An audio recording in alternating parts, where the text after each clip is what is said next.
Hey, so I was holding off on this video for a couple of days because I really didn't know what to make of the situation. And it was still sort of ongoing. And I felt that, better to wait until we had more of what was going on. So now the deals are final, so I will talk about them more. But before I do that, hit that like button below, subscribe to the channel, and comment. Give me your thoughts. So, the Mookie Betts deal that looked like a done deal on, I think it was Wednesday night. Then on Thursday, it came out that there was an issue with Brusdar Gratterall's medical records, and the Red Sox were getting cold feet because I guess something in his medical records was indicating that I guess maybe it was more likely that he was going to have to be a reliever going forward. I don't really understand it because what I've read about him is that he's pretty much a consensus reliever at this point, which, I mean, he throws 100, he throws triple digits. If this guy's going to be a reliever, he's going to be an elite reliever. That's what his potential is. So I'm not sure exactly why that held up the whole thing.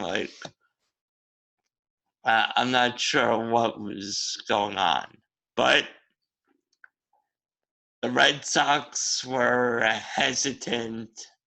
They wanted another piece in the deal. The Twins weren't really ready to give up another piece, and because they were getting Maeda, so they felt like, well, if we're not going to get more than that, we don't want to give up more.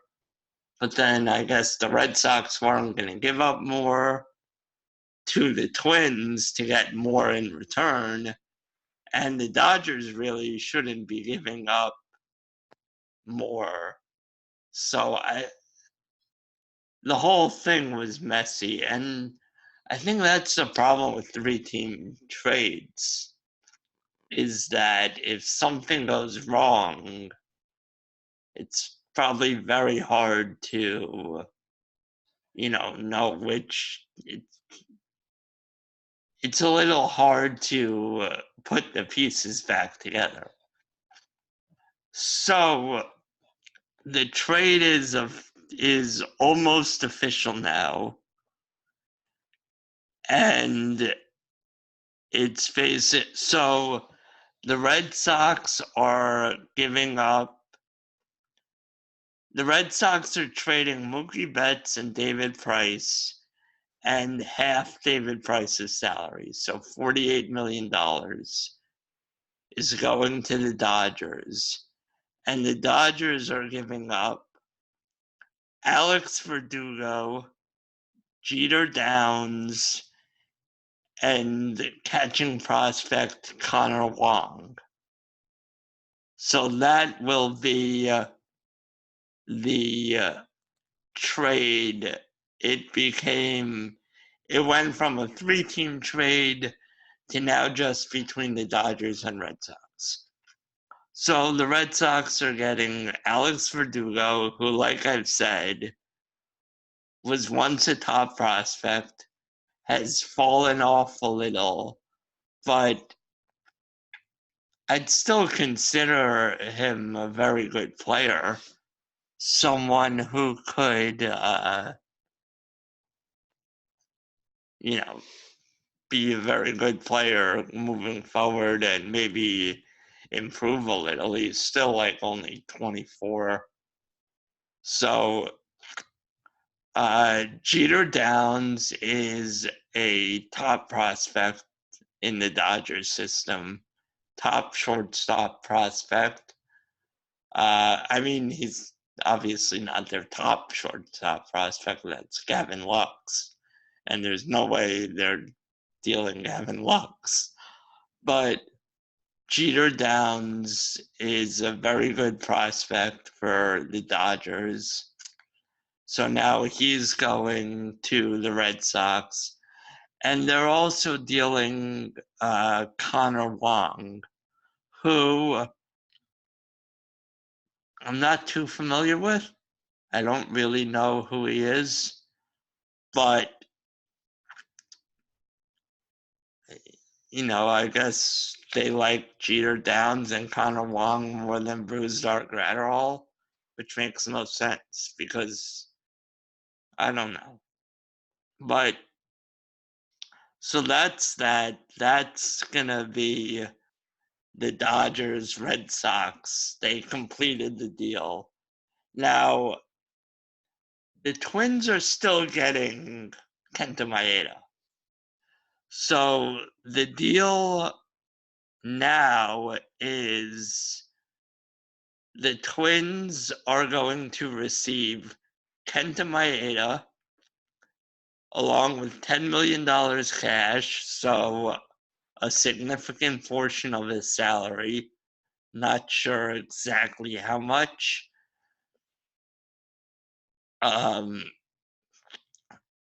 And they're also getting a prospect. So not sure who that prospect is. And the Dodgers are getting Brusdar Graterol, the number 67 overall pick, which is a competitive balance pick, which those are the picks that are allowed to be traded. There are like 10 of them total. So the Twins had one, and they're sending it to the Dodgers in this trade, plus a prospect. So it's Maeda, $10 million, and a prospect for Brusdar Graterol, the number 67 overall pick, and the prospect. So that prospect going to the Dodgers is outfielder Luke Raley. And so Luke Raley was originally a Dodger also, prior to the 2018 season. Or when was that? During the 2018 season. And then when the Dodgers traded for Brian Dozier from the Twins, they sent Luke Raley. He was included in that deal. And so now Raley is coming back. So clearly they like him a lot because he was part of the team, and then they traded him for a good piece, and now he's returning. And he's an outfielder. Last season in AAA, he hit .302, .362, .516 in 33 games. So not a huge sample size, but he'll probably be he'll definitely be in AAA because they just don't really have the room. But So that's the deal. I'm not sure which prospect the Dodgers are sending. Probably, it says prospect here, but if like if this was in a completed deal headline, it probably would say player to be named later. So, and those are usually minor prospects that usually, like the Dodgers usually the team dealing the player to be named later gives a list of some players, and the receiving team has some predetermined time to decide who that player is. And, so the third part of this whole thing was that the Dodgers were going to send Jock Peterson to the Angels with it was a bigger deal, but it was basically Jock Peterson, Ross Stripling, and prospect Andy Pages for Luis Rengifo, who's a utility man, plus other prospects. Now, this deal right now seems to be done, like not happening. So it seems like the Angels owner, Artie Moreno, was annoyed that the deal was being held up. Now, I don't know, it's weird. But, and then the other weird thing that happened was, so Jock Peterson had an arbitration hearing on, I think it was Friday. And the MLBP, so Jock Peterson lost the hearing, the Dodgers won. So he's making, I think, $7.5 million this year. And the MLBPA got annoyed because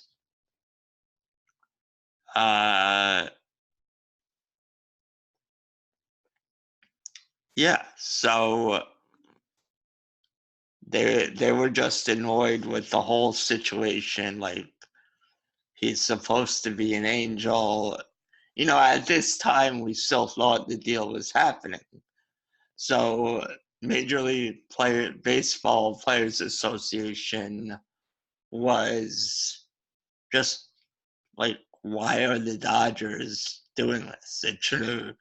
The hearing should have been postponed till the trade situation was sorted out.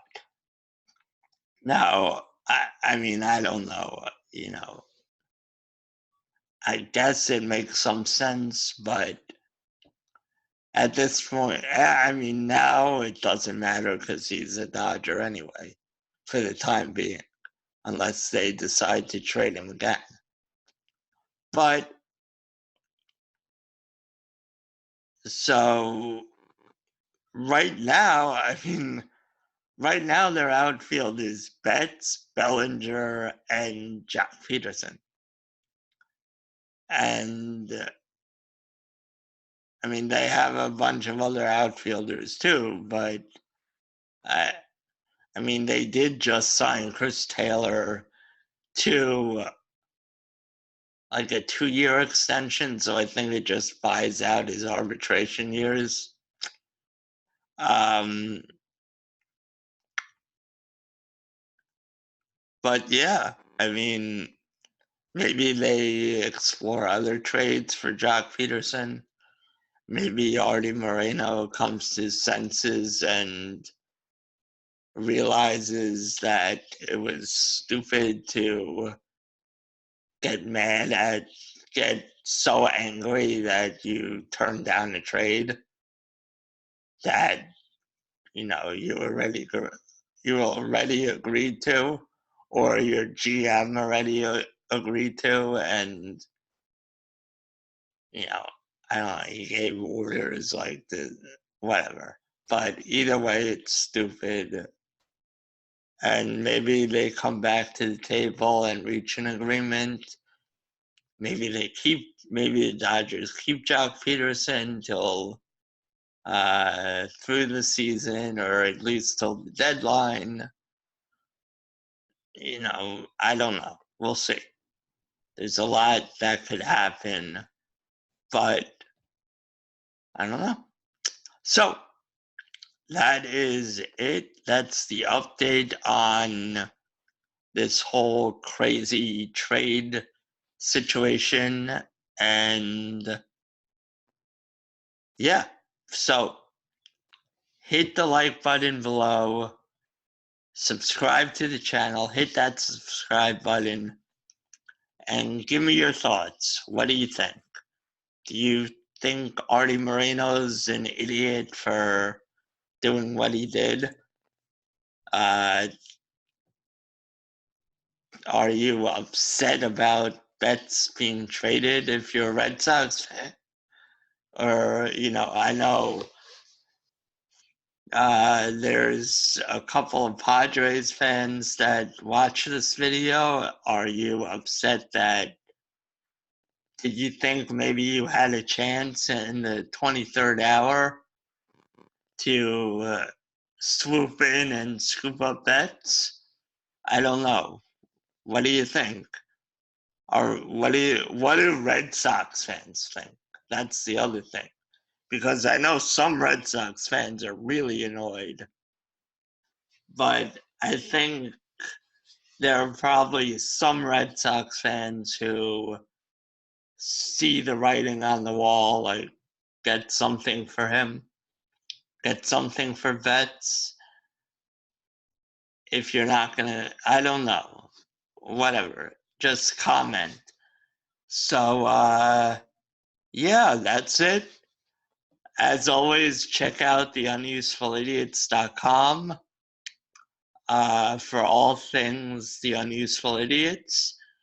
And another thing I'm thinking about doing is I am thinking of starting up a new YouTube channel and doing some unboxings, some like sports memorabilia and that kind of stuff, electronics, and those kinds of unboxings. If you want to see that, check, comment below, and I'll see what I can do.